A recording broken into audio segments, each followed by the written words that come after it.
Assalamualaikum warahmatullahi wabarakatuh. Kepada kawan-kawan di luar, bersambung pelajaran kita dari kitab Nahumir, tajuk yang seterusnya. Baik, untuk pelajaran sebelum ni, kita mengenal murakkab yang terbahagi kepada dua, murakkab mufid dan murakkab ghair mufid.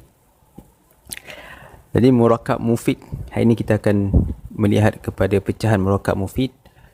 Murakkab mufid kita kenal dia sebagai jumlah. Jumlah biasa kita dengar lah dalam perkataan bahasa Arab. Baik, jumlah ada dua kategori jumlah, yang mana satu jumlah yang mana dia membentuk perkhabaran sesuatu, dan satu lagi jumlah yang bukan perkhabaran. Dia adalah soalan ataupun dia adalah fakta. Bukan fakta dia termasuk perkhabaran. Dia adalah jumlah yang kedua ni ialah satu ayat yang bukan sekadar perkhabaran. Baik. Untuk membezakan perkara tersebut, untuk membezakan perkara tersebut, kita terus kepada penerangan dia dan contoh. Jumlah perkhabaran seperti mana kita nampak, khabariyah. Untuk makluman, saya tidak akan menekankan kepada nama-nama tajuk. Dia akan membebankan orang yang mendengar nak belajar untuk faham. Dia nak faham lagi, nak kena hafal tajuk lagi. Jadi abaikan saja tajuk yang ditulis itu hanya rujukan kita.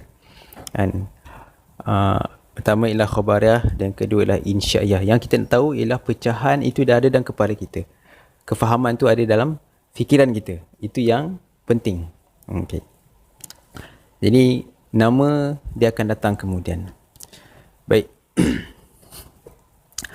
Jadi kita tengok pada yang pertama, itu jumlah perkhabaran, sesuatu perkhabaran yang mana layak untuk orang mendengar ni dia mempertikaikan betul ke ataupun tipu. Betul ke ni? Termasuklah fakta, termasuklah pemberitahuan. Kita boleh pertikaikan orang yang mendengar ni. Contohnya satu orang beritahu gajah berjalan 4 kaki, kan? Tanya dia, betul ke? Dia kata betul lah. Jadi pertanyaan tersebut sesuai. Memanglah kita tak tanya pun sebenarnya, kita tahu, dan kita tak sepatutnya kita mempertikaikan benda itu dah umum. Tapi pertikaian dekat situ dianggap boleh diterima. Orang akan menerima pertanyaan tersebut dan dia akan menekankan lagi jawapan. Betul lah. Itu adalah contoh khabariyah. Yang agak rumit nak terangkan ialah ni, yang kedua ni, insya'iyah. Satu ayat yang tidak sesuai di situ, tidak dapat diterima untuk kita pertikaikan, untuk kita bertanya pada situasi tersebut. Jumlah insya'iyah ini dia seperti mana ada beberapa bentuk ayat lah. Ada beberapa bentuk ayat yang saya akan kongsikan. Contohnya seperti arahan. Mak kita suruh pergi kedai. Mak kita suruh pergi di kedai. Abu, kau pergi kedai belikan bawang. Dia tanya mak dia, betul ke mak suruh ni? Jadi kalau kita nak ulaskan daripada segitu, saya tak dapat nak memahamkan lah, yang tepat dia macam mana. Kalau kita fikir boleh je kan, kita nak pertikaikan kan.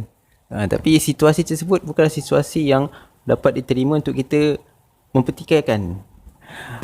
Jadi tak sesuai. Ataupun yang kedua ialah soalan. Mungkin kita akan lebih faham bila kita banyak contoh. Mungkin kita berbentuk soalan. Katakanlah ada orang tanya, orang datang, dia tanya, "Dik, boleh tanya sekarang berapa?" Kita mempertikaikan, betul ke sekarang, betul ke nak tanya ni? Betul ke nak tanya sekarang pukul apa? Kan? Jadi pelik lah. Dia bukanlah satu tempat situasi yang kita boleh terima untuk kita tanya betul ke tidak. Okay, baik, seperti saya ulang tadi lah, dia bukanlah satu penerangan yang boleh kita tempat lah untuk kita membezakan khabar dan syariah. Cuma dekat sini kita boleh nampak satu sudut yang mana jumlah insya ini bukanlah situasi yang sesuai untuk kita tanya betul ke tidak kan. Ada contohnya akad jual beli, akad nikah kan. Adakah kita tanya, ini imam betul ke ni nak nikahkan saya kan? Bukan tempat dia. Okey, melainkan contoh dengan perkhabaran fakta, kita kata planet baru telah dijumpai kan. Kita kata betul ke ada planet baru? Nampak dia, tidakbalas tersebut adalah sesuai pada keadaan itu. Keadaan itu boleh terima pertanyaan ataupun penafian, ataupun jika kita kata dia dusta walaupun dari segi jawapannya dia fakta tu betul tidak, itu bukanlah menjadi